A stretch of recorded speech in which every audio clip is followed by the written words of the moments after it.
All right, welcome. I'm Awo Egunniyi Edwards, and this is I Am OJ, a podcast where I first document, then decipher the scriptures according to uh, what they were originally, without the corruption of others, um, powerful people down through time, manipulated, modified, adjusted, mistranslated scriptures.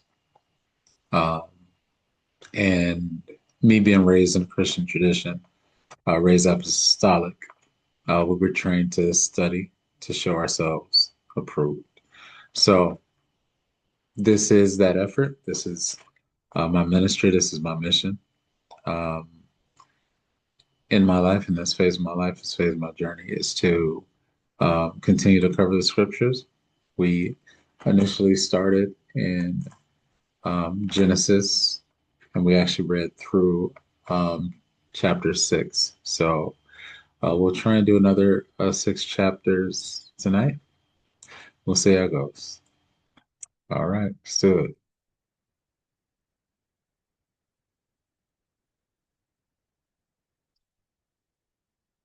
All right, there we go.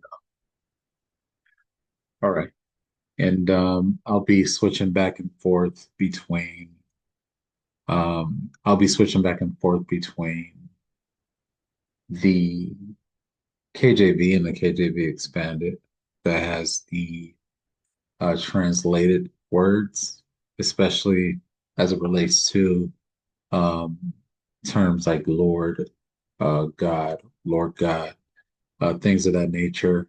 Um, I also do side study and side research with um, the dictionary of deities and demons that are named in the Bible, and that allows me to differentiate between um, what is actually being referred to as a deity and what is being referred to as a human being or a person, um, or demon, or angel. Um, there's a lot of different terminology in the Bible that appears to be referring to a human or angel or a demon, but it could be any of those things, including a location. Um, so it is coded. It is what it is. Um, so I'll be using those different tools throughout this process. All right, so let us begin. Genesis 7 and 1.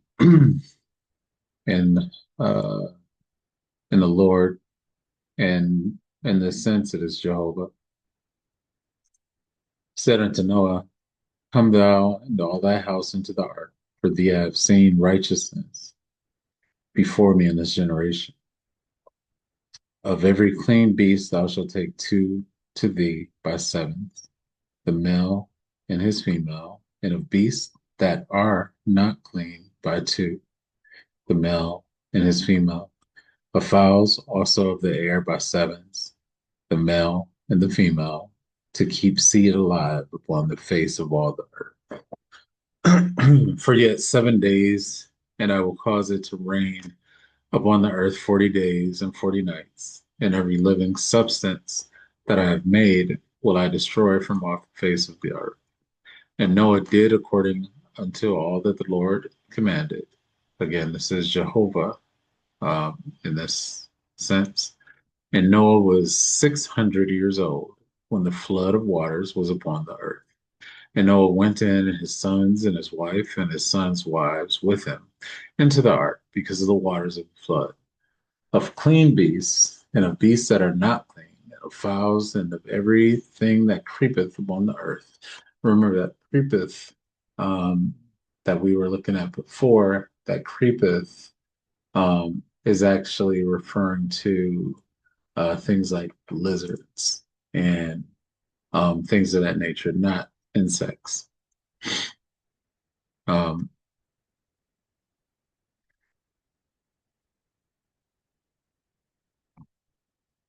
creepeth upon the earth.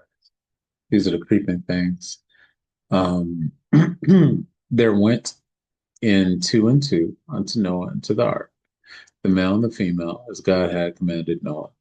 And it came to pass after 7 days that the waters of the flood were upon the earth. In the 600th year of Noah's life, in the second month, the 17th day of the month, the same day were all of the fountains of the great deep broken up, and the windows of heaven were opened.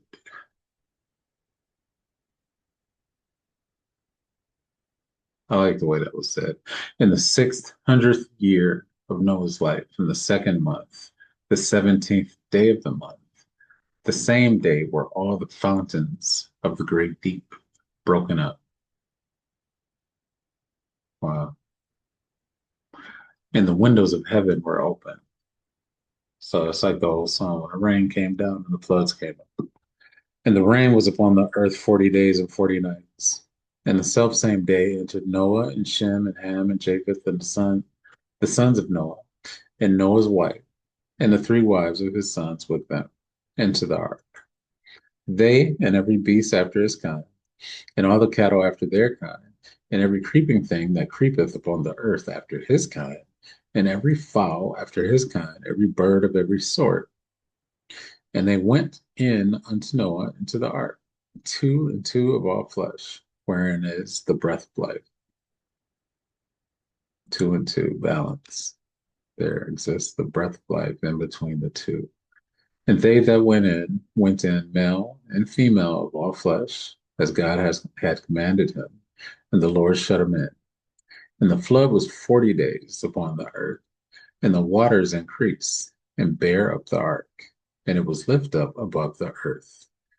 And the waters prevailed and were increased greatly upon the earth, and the ark went upon the face of the waters.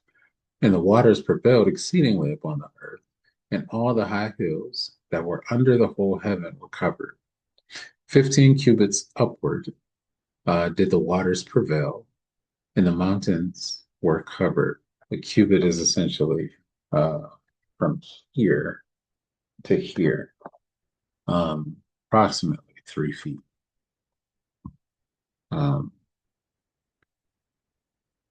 so 15 cubits upward did the waters prevail, and the mountains were covered, and all flesh died that moved upon the earth, both of fowl and of cattle, and of beasts, and of every creeping thing that creepeth upon the earth, and every man, all in whose nostrils was the breath of life, and all that was in the dry land died, and every living substance was destroyed, which was upon the face of the ground, both man and cattle, and the creeping things, and the fowl of the heaven, and they were destroyed from the earth. And Noah only remained alive, and they that were with him in the ark, and the waters prevailed upon the earth 150 days. Okay. And this story is not unique to Noah and the Torah. This is a story that is told through multiple cultures. It did actually occur, and it did cover the entire plane or planet or world, as it would be saying. Um, the flood subsides, and God remembered Noah and every living thing, and all the cattle that was with him in the ark. And God made a wind to pass over the earth, and the waters assuaged, shokak, to weave a trap, figuratively, to allay, physically abate, flood, appease, assuage, make decease, pacify, set, and the waters assuaged.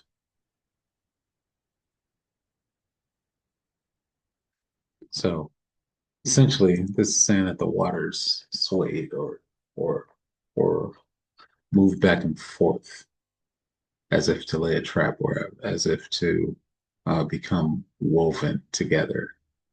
The fountains also of the deep and of the windows of heaven were stopped, and the rain from heaven was restrained.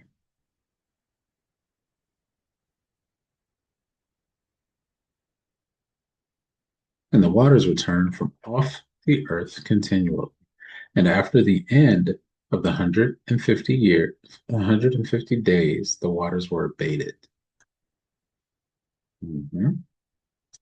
And this is, remember, this is the Greek translation of the Hebrew text, which is often considered to be originally Aramaic.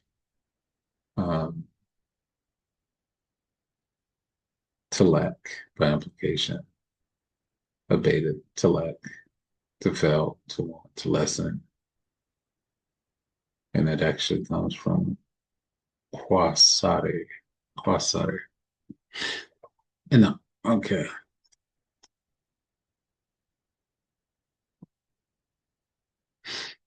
hmm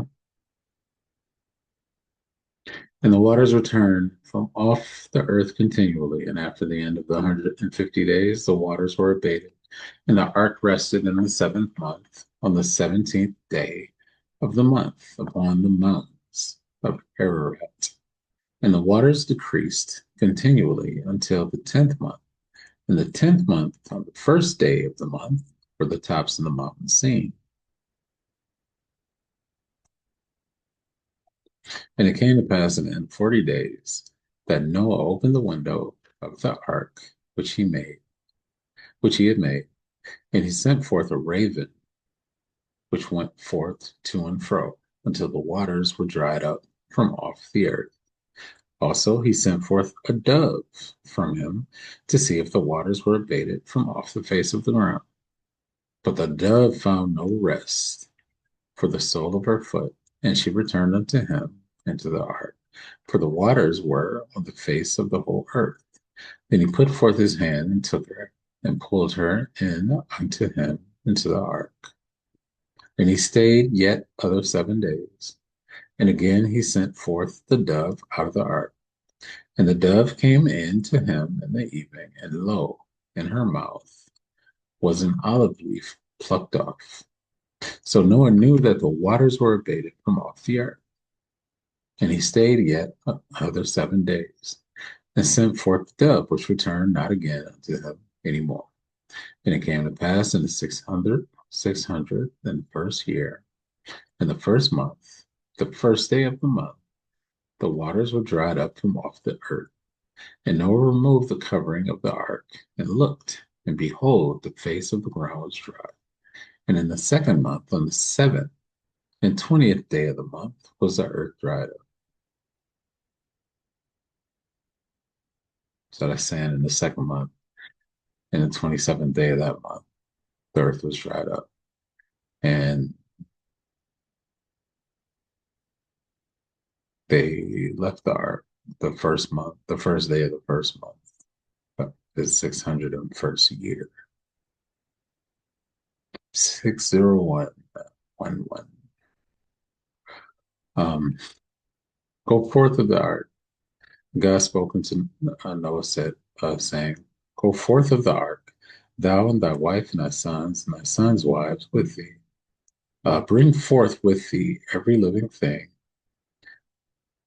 that is with thee of all flesh, both fowl and of cattle, and of every creeping thing that creepeth upon the earth, that they may breed abundantly in the earth, and be fruitful and multiply upon the earth. And Noah went forth and his sons and his wife and his sons' wives with him, every beast, every creeping thing, and every fowl, and whatsoever creepeth upon the earth after their kinds went forth out of the ark. Okay. And Noah builded an altar unto the Lord. Again, this is Jehovah.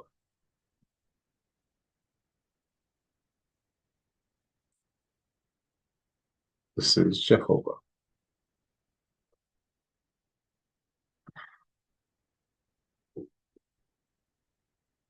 And took of every clean beast and of every clean fowl, and offered burnt offerings on the altar. And the Lord smelled the sweet savor. And the Lord said in his heart, I will not again curse the ground any more for man's sake, for the imagination of man's heart is evil from his youth. Neither will I again smite any more everything living, as I have done, while the earth remaineth. seed time and harvest, and cold and heat, and summer and winter, day and night shall not cease. So this is, according to this is Jehovah um, saying that he will not destroy the earth again by water. And um, before in chapter 7, it said the substance of the earth. So that's everything. But the way that it is written during this time period that was written, they will um, state things with multiple facets or multiple faces to gain or to give a greater understanding. They will repeat the same thing multiple times over and over. Um, okay. And we talked previously in the first 6 chapters of Genesis about the offering uh, to Jehovah, an offering to Elohim. And here it's referencing again the sweet savor of the offerings of the altar, the burnt offerings, and the fat um, from specific parts of the different offerings, whether it is fowl or whether it is um, different animals. It instructed them what to offer and what parts to offer as a burnt offering and what other parts to dash the blood in different areas and things of that nature. So this is again a reference time back to the previous instructions of how to make an offering. And God blessed Noah and his sons and said unto them, Be fruitful and multiply and replenish the earth.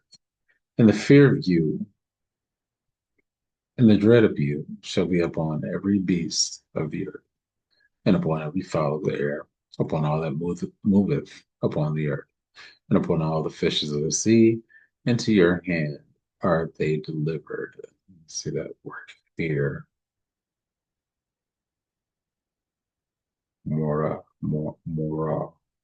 moral. The implication of fear of the dread, fear, terribleness, terror.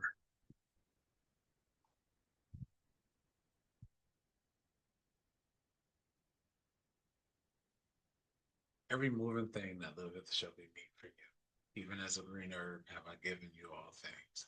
But flesh with the life thereof, which is the blood thereof, shall you not eat. And this is Jehovah going through and making another covenant after he washed away so many during the flood.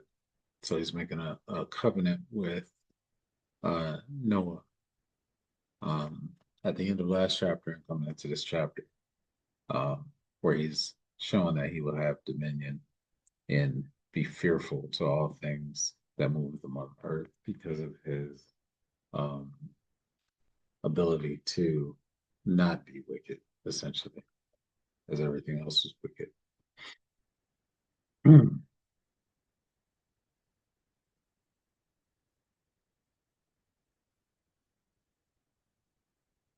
But flesh with the life thereof, which is the blood thereof, shall ye not eat. And surely your blood of your lives will I require. At the hand of every beast will I require, and at the hand of man, at the hand of every man's brother will I require the life of man.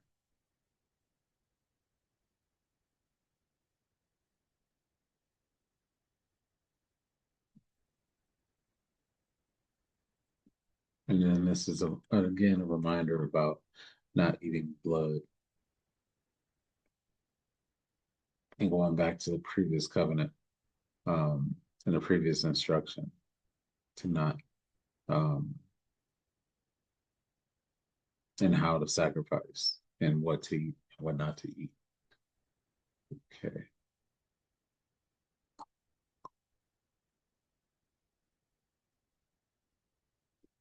Whoso sheddeth man's blood, by man shall his blood be shed. For in the image of God made he man. Okay. So this is saying for in the image of God. So let's see if this was referring to Elohim or if if this is referring to Jehovah. Exactly. So when they say God, they mean Elohim. When they say Lord, in this sense, they mean Jehovah.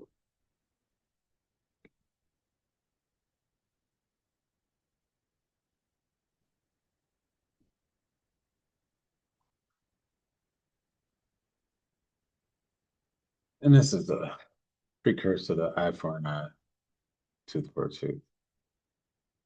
Um, and you be fruitful and multiply, bring forth abundantly in the earth, and multiply therein. And God spake unto Noah and to his sons with him, saying, and I, behold, I establish my covenant with you, and with your seed after you, and with every living creature that is with you, of the fowl, of the cattle, of every beast of the earth with you, from all that go out of the ark to every beast of the earth. And I will establish my covenant with you. Neither shall all flesh be cut off any more by the waters of the flood, neither shall, and it said all. That didn't say that there will never be any other floods.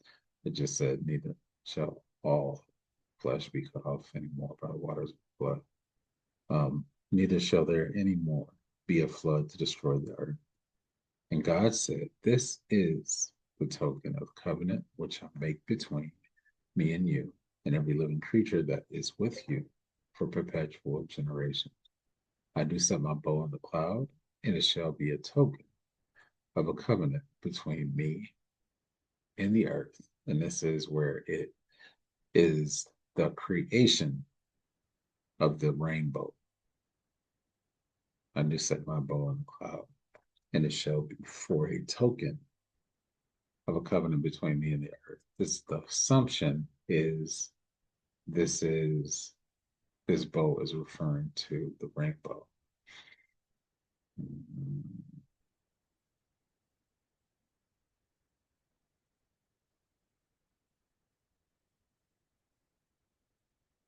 Keshet, bending bow for shooting ants beautifully. Or the iris. So this is talking about the eye as well.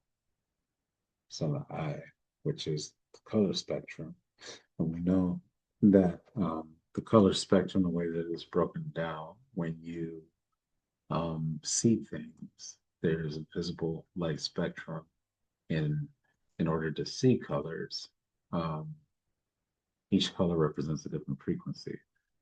So um, each color has a vibration level, has a vibration signal. That's why we see them as different, um, because they have different energy levels.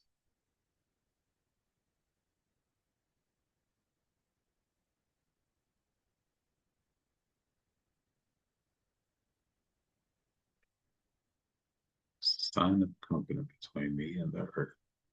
And it shall come to pass when I bring a cloud over the earth that the bow shall be seen in the cloud.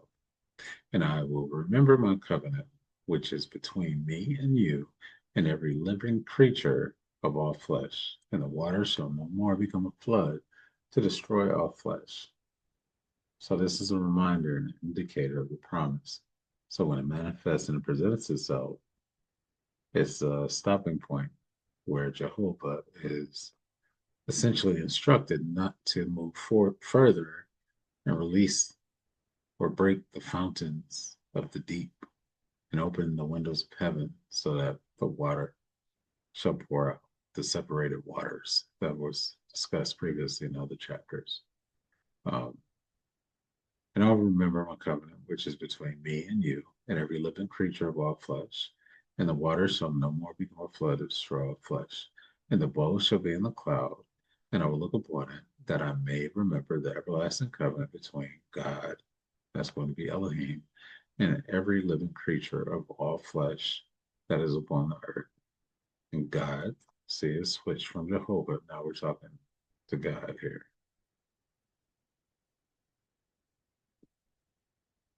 Mhm.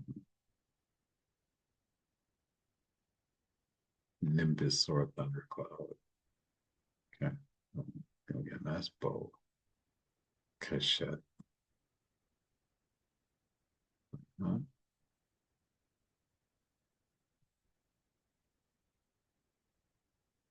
And again, Let's switch back to Elohim.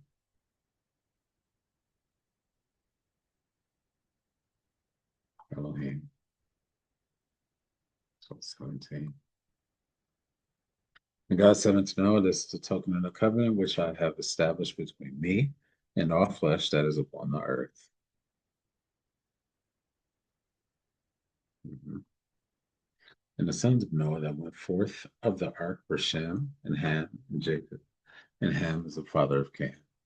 These are the three sons of Noah, and of them was the whole earth overspread. And Noah began to be a husbandman, and he planted a vineyard, and he drank of the wine, and he was drunken, and he was uncovered within his tent. And Ham, the father of Canaan, saw the nakedness of his father. And we're going to go to see what they're talking about by the nakedness, because that was already previously said to be an act of being cursed. So his nakedness, nudity, literally, especially the Udina. So they're going to go back and use a different word here.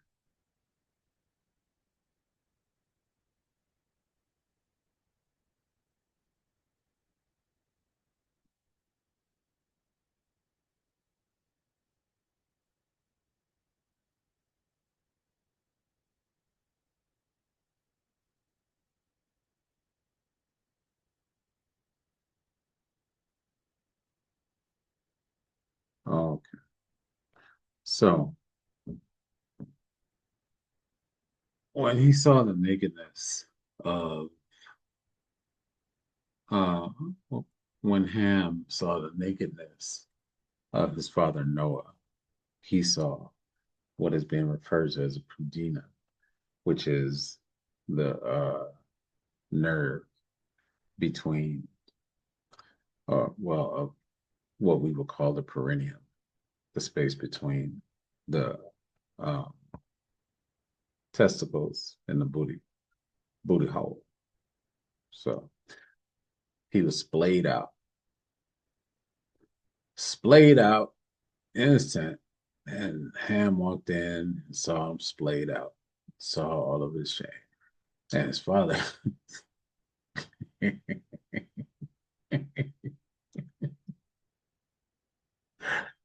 It's funny, and told him.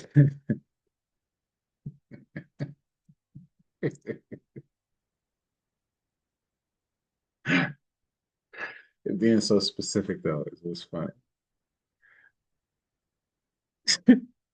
Specifically to Putin. Wow. And Ham, the father of Canaan, saw that nakedness of the father and told his two brethren about, hey man. And Shem and Japheth took a garment and laid it upon both their shoulders and went backwards and covered the nakedness of their father. And their faces were backward, and they saw not their father's nakedness. And Noah woke from his wine and knew what his younger son had done unto him. And he said, cursed be Canaan, a servant of servants shall he be unto his brothers. No, he did not curse Ham, he cursed Ham's son, Canaan. A servant of servants shall he be unto his brother. And he said, blessed be the Lord God of Shem, and Canaan shall be his servant. So he just said, Lord God. So that means Jehovah and Elohim.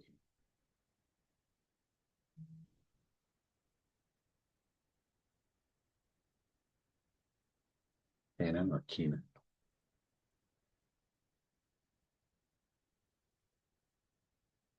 Lord, Jehovah, God, Elohim.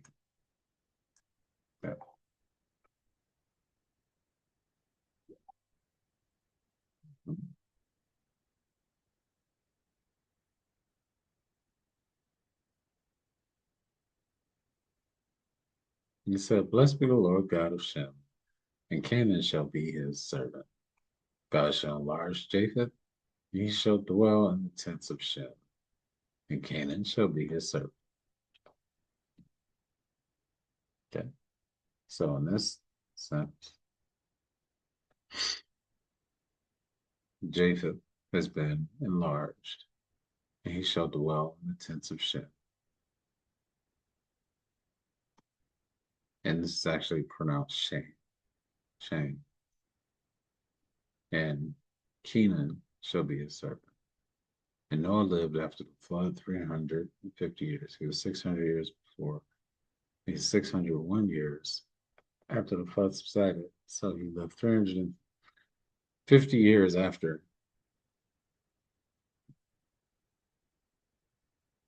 All the days of Noah were 950 years, and he died.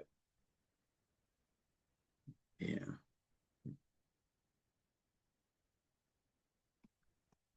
All right. Now these are the generations of the sons of Noah, Shem, Ham, and Japheth. And unto them were sons born after the flood. And they often trace the um, son's lineage because they carried the seed. Okay. Sons of Japheth, Gomer, and Agag, and Madai, and Javan, and Tubal, and Meshech, and Tyrus. Mhm. And the sons of Gomer, Ashkenaz, and Raphath, and Togarmah. And the sons of Javan, Elisha, and Tarshish, Kittim, and Dodanim.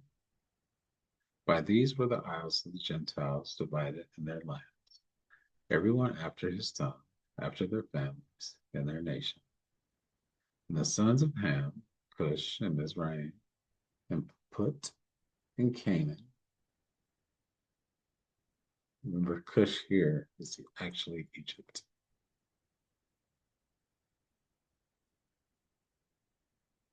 Yeah, I said Egypt, I meant Ethiopia. Sorry.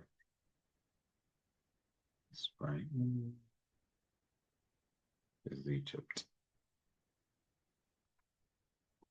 Put. Supposed to be Persians.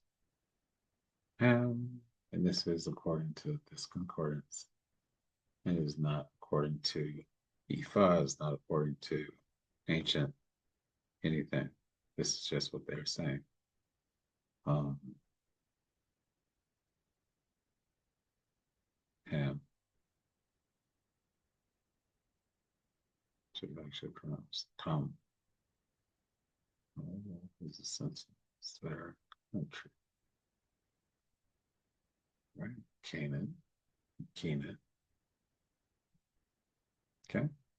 The sons of Cush, Seba,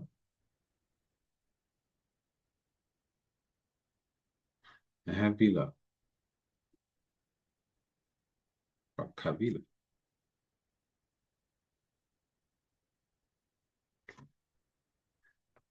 And Sapta,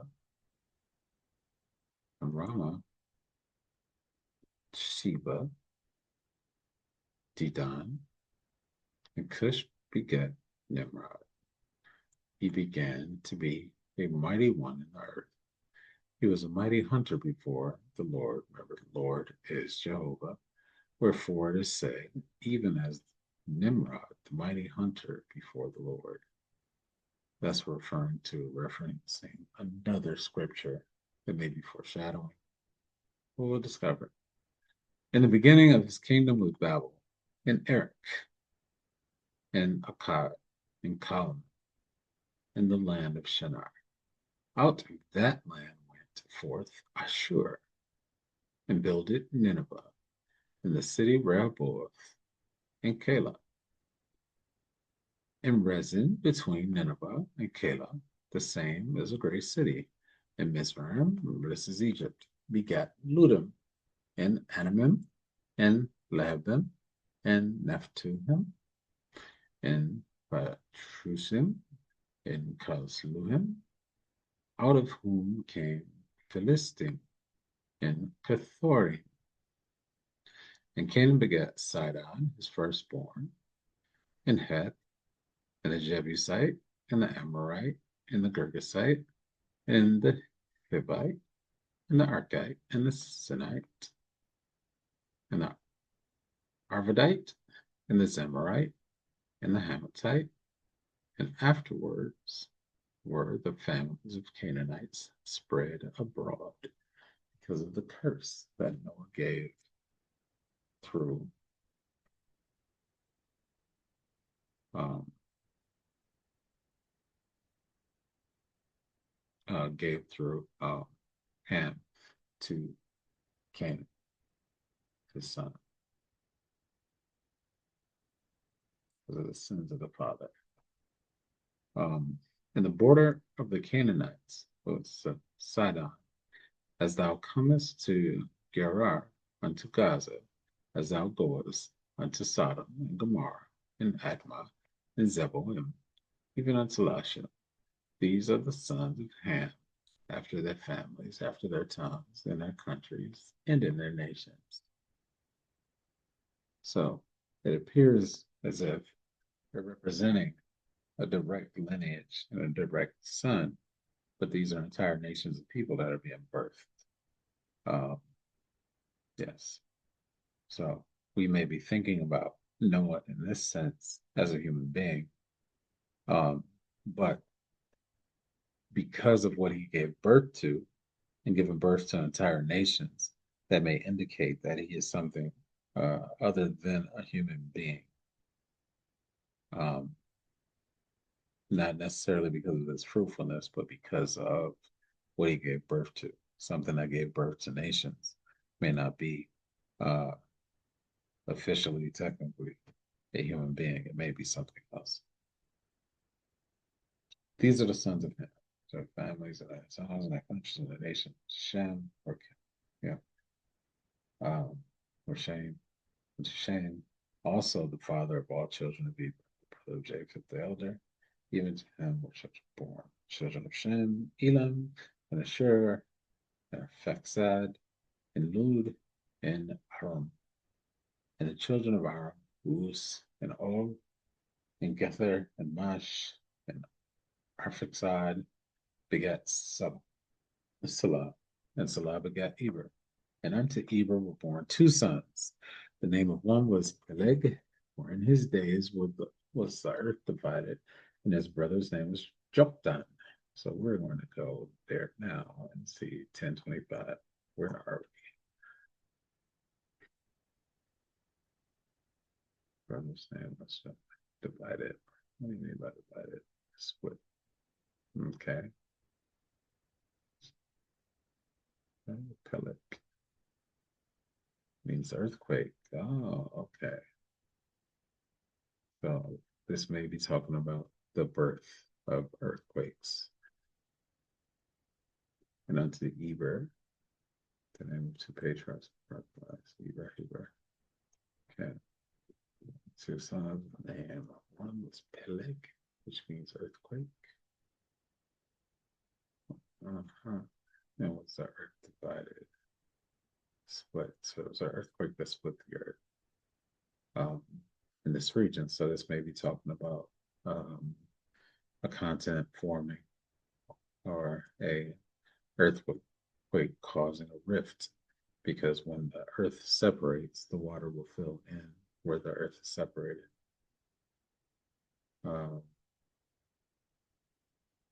His brother's name was Yoktan. Yoktan. Yoktan. He will be made little. Yoktan begat Almodad. Okay. Shelop. And has a marva. Go back. I have that bit of information. So we don't have pop-ups all over the place. And Hadaram and Uzal and Dikla and Ova and Abimael and Sheba and Ophir and Havilah and Jobab. Let's see if this is what Sheba this is referring to.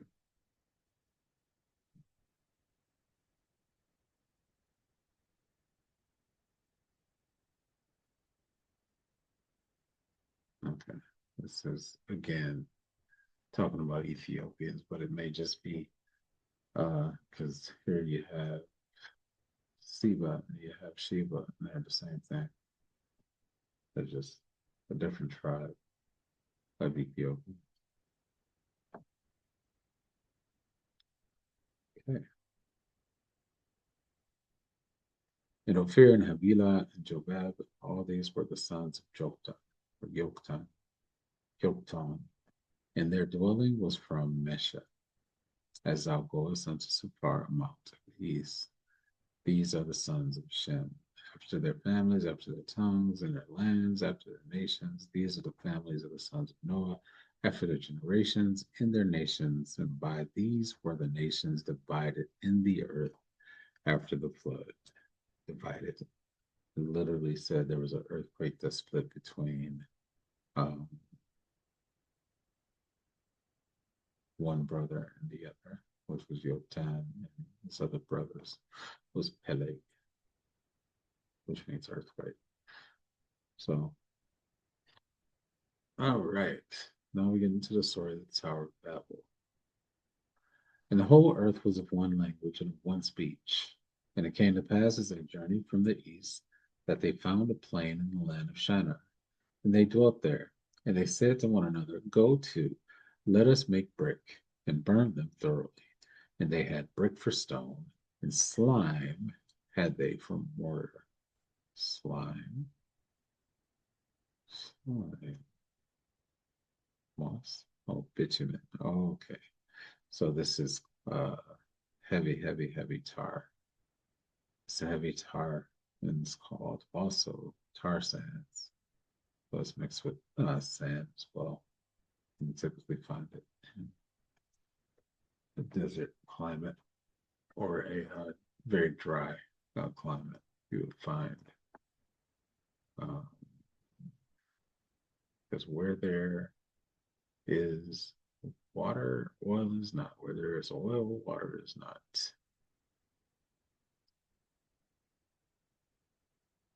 And they said, so this they're saying that this is a tower that is built of not brick and mortar, but brick and bitumen. So it was actually flammable. So that would say it was red brick and black. So it was it was a red and black tower that they were building for the Tower of Babel because bitumen is black because it's a hydrocarbon, but it is a very, very dense hydrocarbon. And it is um, um, heavily, heavily concentrated. So it does not absorb water. It repels water. And they said, go, let us build a city and a tower whose top may reach unto heaven, and let us make us a name, lest we be scattered abroad upon the face of the whole earth. So they knew because of their actions something was going to happen. And because of the division that was occurring and the separation that was occurring with the different nations and the different brothers and everything, uh, they knew that a separation was going to be the result. Because this is a period of time of separation. This may also be an indication or a conversation about genome and gene pool and the amount of distance that needs to be there for um, genes to successfully express without becoming corrupted due to inbreeding. This may also be that conversation. And the Lord said, behold, the people is one. Oh, sorry. And the Lord, remember, Lord means Jehovah, came down to see the city and the tower which the children of men builded. And the Lord said, behold, the people is one, and they have all one language. And this they begin to do. And now nothing will be restrained from them, which they have imagined to do. Remember, the imagination of the people is what led to the wickedness. So this is like when I say curiosity killed the cat.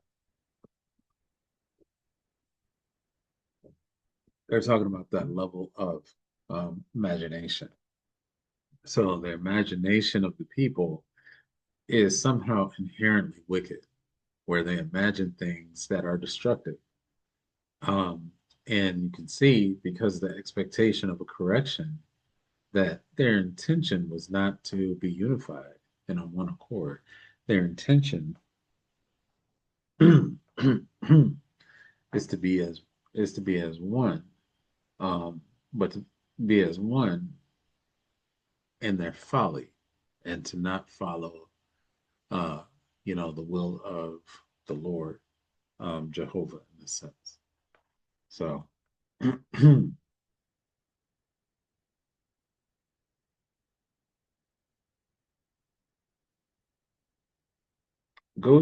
us go down, and there, remember, let us. So now I switch back to the Elohim, or the council of gods or deities that they're talking about in the story.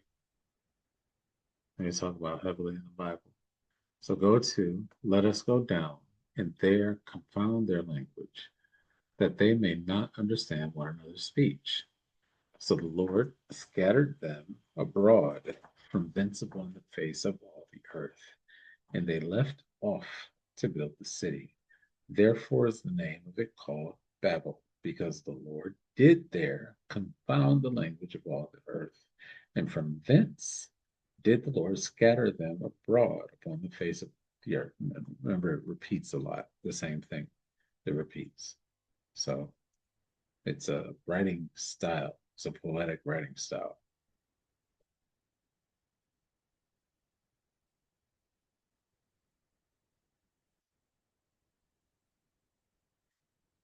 Babel. Babel. It is pronounced Babel. Confusion. Babel, that is Babylon. So Babel. So it's Babylon. Babylon. So the Rastas had it pronounced right. Babylon. Including Babylonia and the Babylonian Empire. Babel. Babylon. Okay.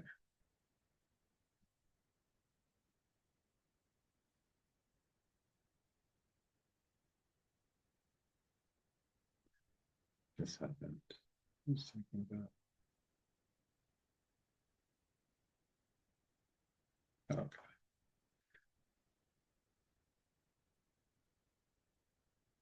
Ham's descendants.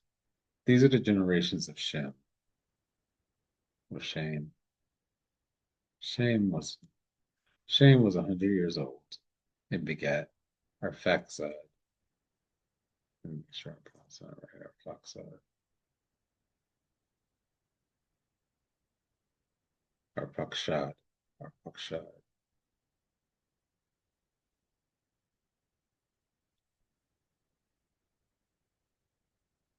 Arphaxad. Arphaxad.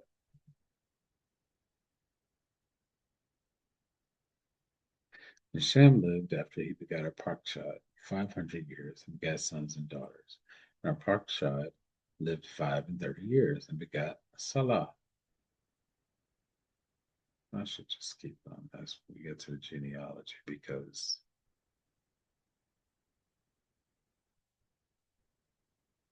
Shalak,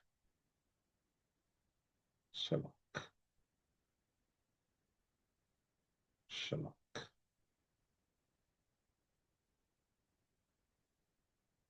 And Arpachshad lived after he begat Shalak, Shalak, 403 years and begat sons and daughters. And Shalak lived 30 years and begat Eber, which I believe is pronounced Heber.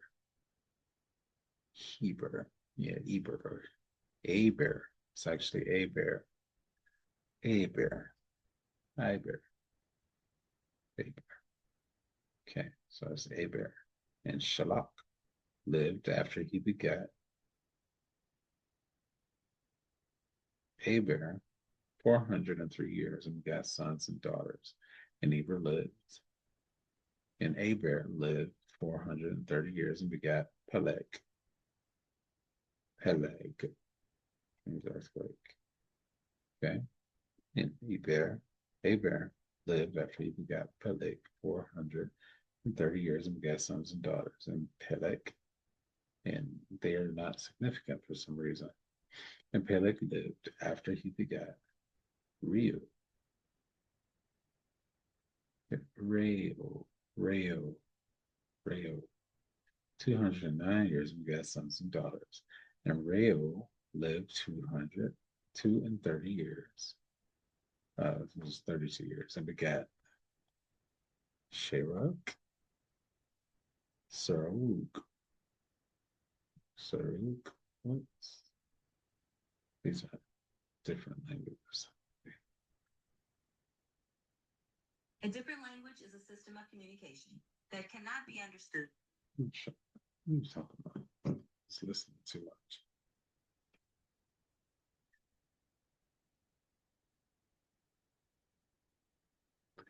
And Sheruk lived 30 years and begat Nahor. I believe it's Nahor.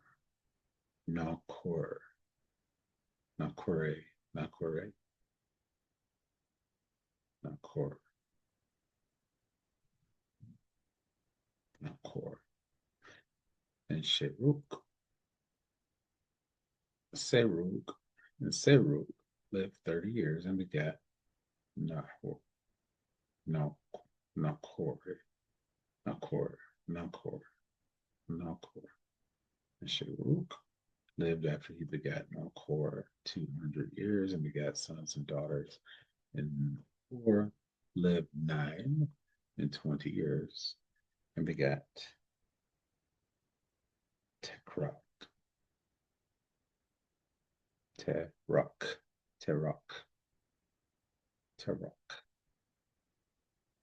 Okay.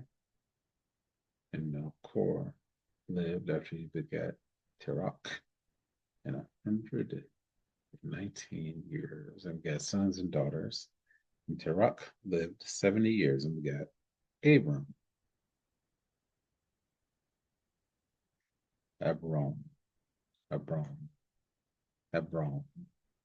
Nahor, and Haran, which means mountaineer. Now these are the generations of Terah. Terah begat Abram, or Abram, Nahor, and Haran, and Haran begat Lot. Lot.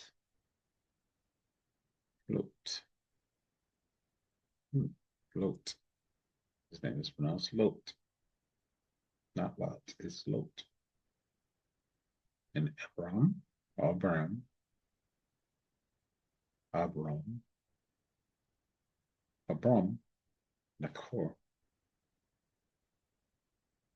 Nahor took them wives, and the name of Abram's wife was Sarah. Sarai. So it is Sarai how it looks. Sarai. And the name Nahor's wife, Milcah. Is a Milcah. And Milcah, the daughter of Haran, the father of Milcah, and the daughter, and the father of Iscah. Yeah. But Sarai was barren. She had no child. And Terach took Abram, his son, and Lot, the son of Haran, his son, and Sarai, his daughter-in-law, his son, Abram's wife, and they went forth. I gotta check this out.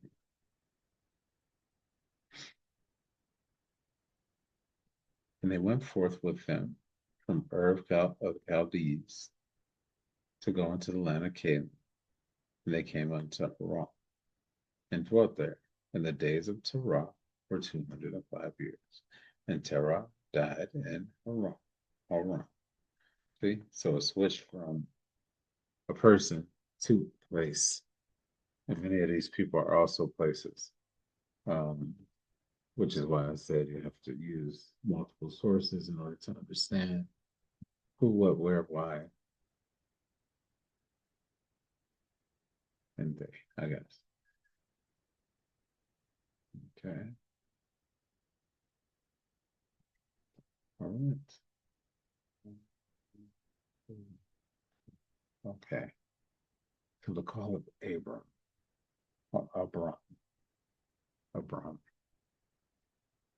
which is probably why it's pronounced Abraham, or Abraham, or Abram. Now the Lord, again, this is Jehovah, has said unto Abram, or Abram, get thee out of thy country, and from thy kindred, and from thy father's house, unto a land I will show thee.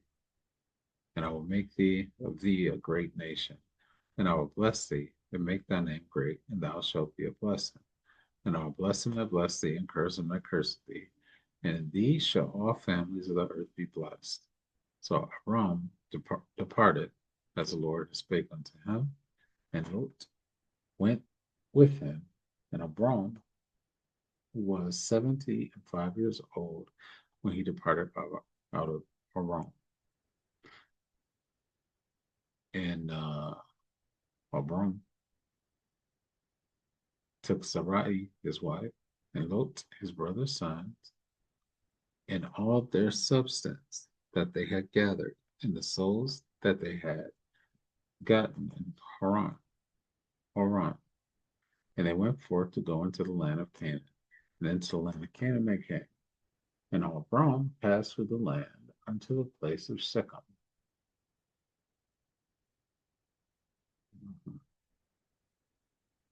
Shechem.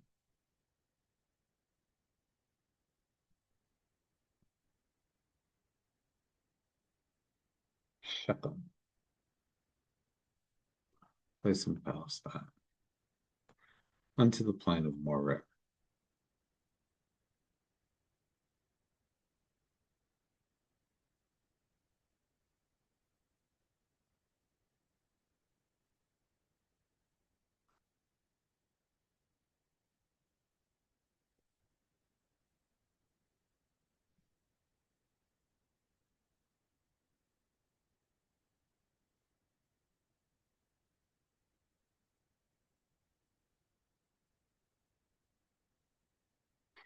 Canaani.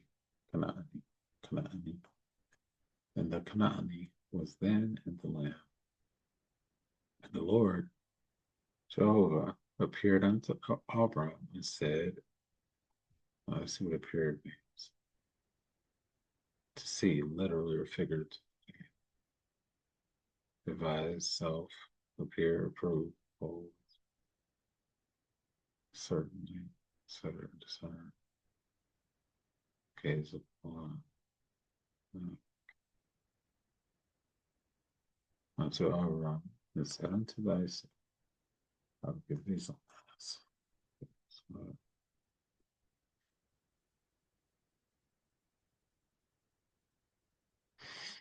And the Lord appeared unto Abram and said, unto thy seed will I give this land, and there builded he an altar unto the Lord, who appeared unto him, and he removed from thence unto a mountain on the east of Bethel, and pitched his tent, having Bethel on the west, and Hai on the east. And there he builded an altar unto the Lord, and called upon the name of the Lord. And Abram journeyed, going on still toward the south.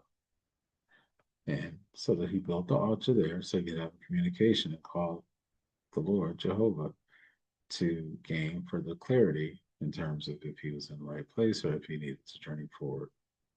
So he continued to journey south. And there was a famine in the land, and Abram went down into Egypt to sojourn there, for the famine was grievous in the land. And it came to pass, when he was come near to enter into Egypt, that he said unto Sarai his wife, Behold now, I know that thou art a fair woman to look upon. Therefore it shall come to pass, when the Egyptians shall see thee, that they shall say, This is his wife, and they will kill him. And but they will say, They will save thee alive. Say, I pray thee, thou art my sister, that it will be well with me for thy sake, and my soul shall live because of thee. And it came to pass that when Abram was coming to Egypt, the Egyptians beheld the woman that she was very fair. The princes also of Pharaoh saw her and commended her before Pharaoh, and the woman was taken into Pharaoh's house. And he entreated Abraham well for her sake. And he had sheep and oxen, and he had asses and men servants and maid servants, and she asses and camels. And the Lord plagued Pharaoh and his house with great plagues because of Sarai, Abram's wife. He took another man's wife. Um, even though it was unknowing, he took another man's wife. So he brought a plague upon his people because he was not diligent enough to be disciplined. And Pharaoh called Abram and said, didst thou not tell me that she was thy wife? Why saidst thou, she is my sister, so I might have taken her to me as a wife? Now therefore, behold, thy wife, take her, and go thy way. And Pharaoh commanded his men concerning him, and they sent him away, and his wife and all that he had. Okay, we're just going to keep reading. Chapter 13. And Abram went up out of Egypt, he and his wife, and all that he had, and Lot with him into the south. So he didn't actually go up out of Egypt. He actually went further south because he already was going south when he entered Egypt. And Abram was very rich in cattle, in silver, and in gold. And he went on his journeys from the south, even to Bethel, unto the place where his tent had been at the beginning, between Bethel and Hai, um, unto the place of the altar which he had made there at first. And there Abram called on the name of the Lord. Which makes no sense because he went south to get into there, and then he went up out of there south. And then he encountered the same altar, which does not make sense because he would have had it on.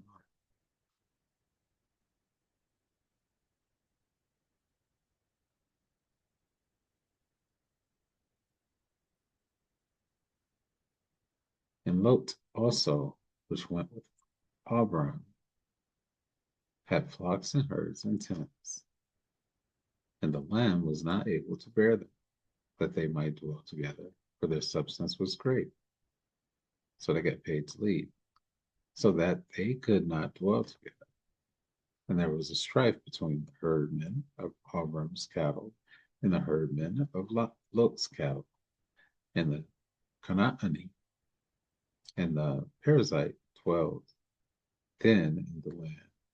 And Abram said unto Lot, let there be no strife, I pray thee, between me and thee, and between my herdmen and thy herdmen, for we be brethren.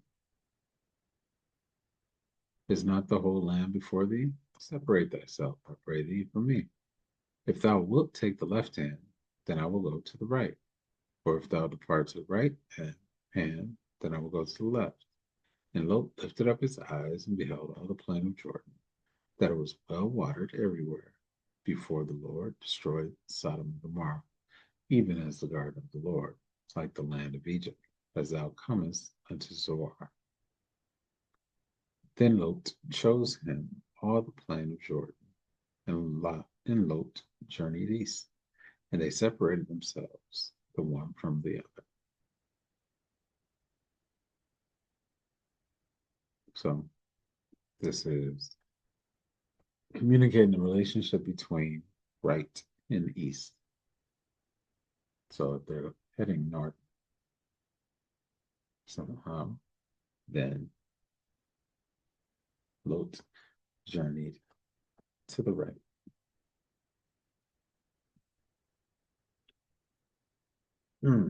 Abram dwelled in the land of Canaan, And Lot dwelled in the cities of the plain and pitched his tent towards Sodom. Let's double check the pronunciation of Sodom, 1313.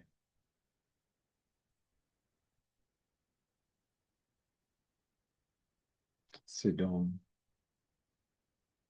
Sidon.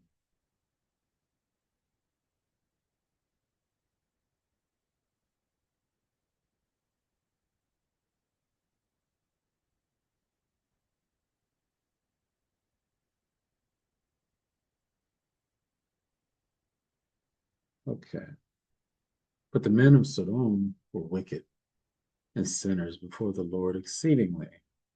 And the Lord said unto Abram, after that Lot was separated from him, lift up now thine eyes, and look from the place where thou art northward, and southward, and eastward, and westward.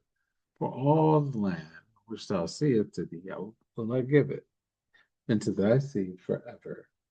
And I will make thy seed as the dust of the earth, so that if a man can number the dust of the earth, then shall thy seed also be numbered. Arise, walk through the land in the length of it, and the breadth of it, for I will give it unto thee.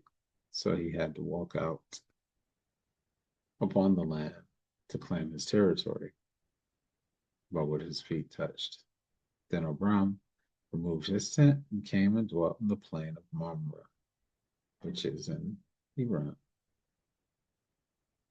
Mamre.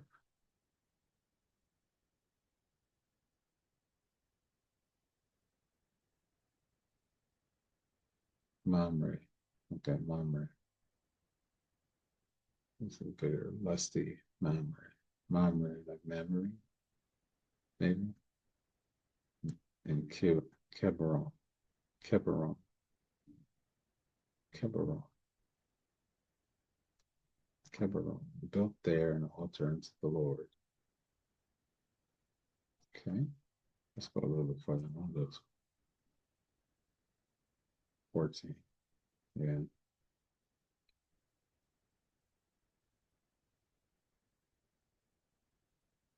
Abram rescues Lot. It came to pass in the days of Amraphel, king of Shinar, Hurry up, king of Elisar, Shedorlaomer, king of Elam, and Title, king of nations.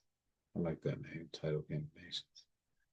That these made war with Bera, king of Sodom, and with Bersha, king of Gomorrah, Shinab, king of Admah, and Shemeber, king of Zebulun, and the king of Bela, which is Zoar.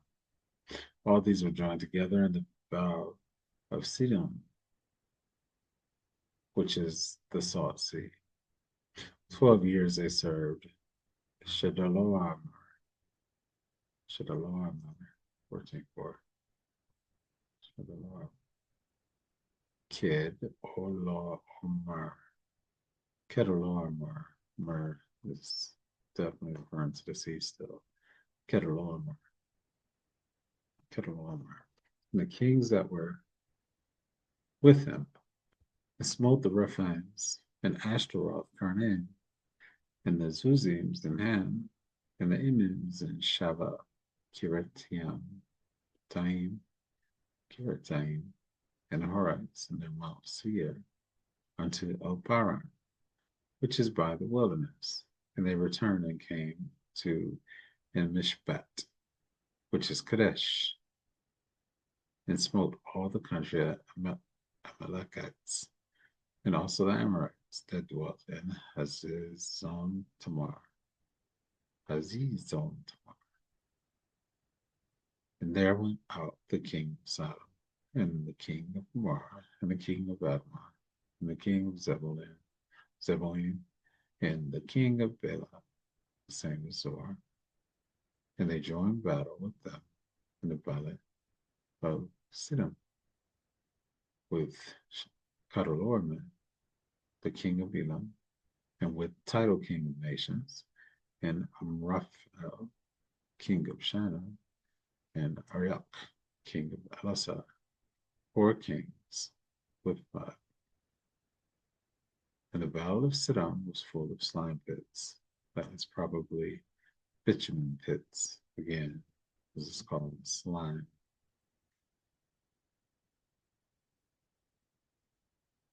Let's see, slime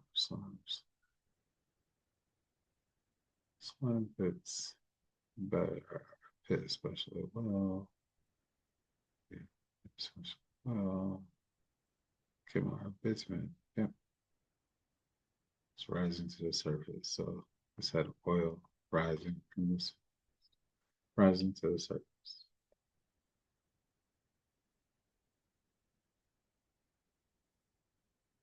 Mhm.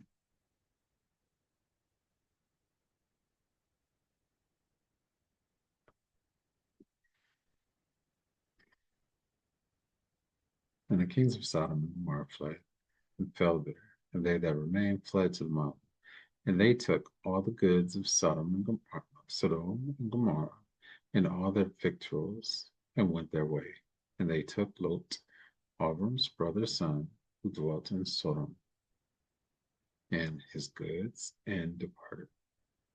And there came one that had escaped, and told Abram the Hebrew, for he dwelt in the plain of Mamre, the Amorite, brother of Eshcol, and brother of Aner, and these were confederate with Abram. And when Abram heard that his brother was taken captive, he armed his trained servants born in his house, 318, pursued them unto Dan. And he divided himself against them, he and his servants, by night, and smote them, and pursued them unto Hobah. I believe that's pronounced Hobah. 14, 15. Cobalt. Cobalt. Oh, okay. I'll do it.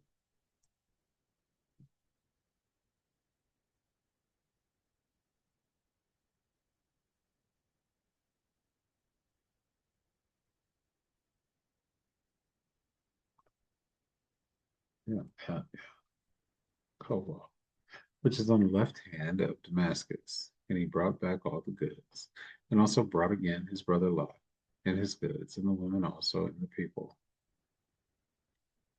Okay, this is one of the last chapter. And the king of Sodom went out to meet him after his return from the slaughter of Kedorlaomer, and of the kings that were with him in the valley of Shevet, which is the king's dale. And Melchizedek, king of Salem, brought forth bread and wine, and he was the priest of the Most High God. And he blessed him and said, Blessed be Abram of the Most High God, possessor of heaven and earth. This is the Elohim now, for they said God.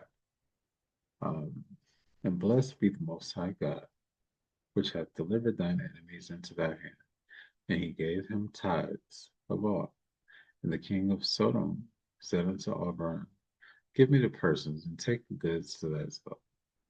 And Abram said to the king of Sodom, I have lifted up mine hand unto the Lord, the Most High God, the possessor of heaven and earth, that I will not take from a thread even to a shoe latchet, shoestring, or a shoe buckle, and that I will not take anything that is thine, lest thou shouldest say, I have made Abram rich.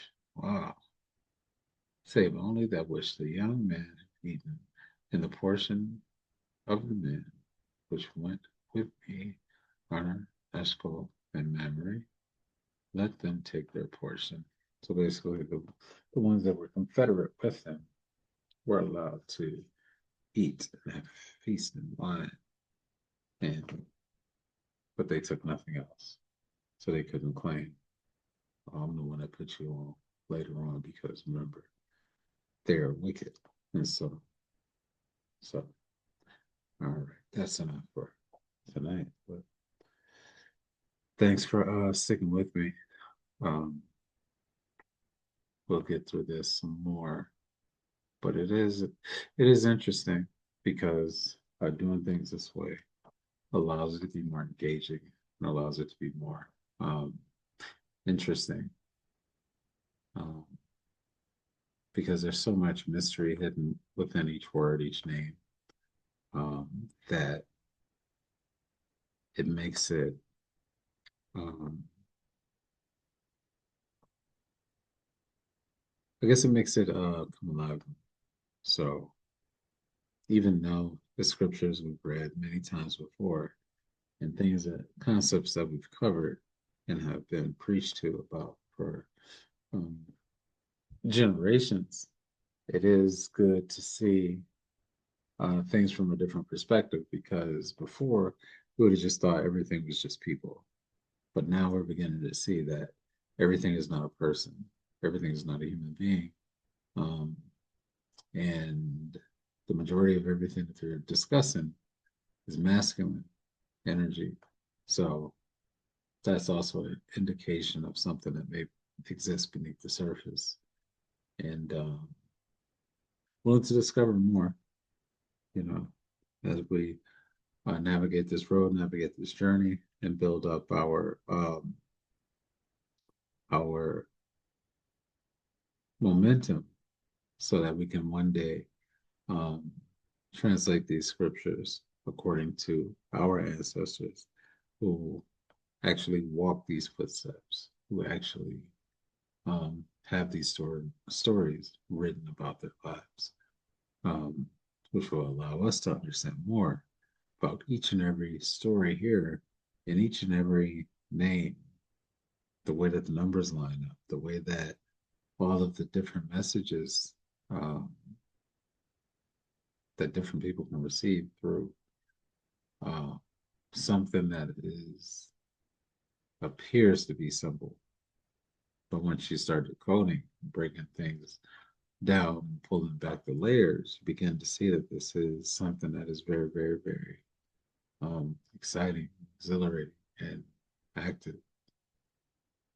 So look forward to learning more. Look forward to reading more, coming across more, um, and really getting to the meat of deciphering the scriptures and having totally new perspectives than even my own self ever imagined. But yep, appreciate you sticking with me. Again, may everyone be well. Let us find our success. Let us find our blessing. Let us find our wealth, our prosperity, and our long, healthy life. Ashe. All right. No doubt,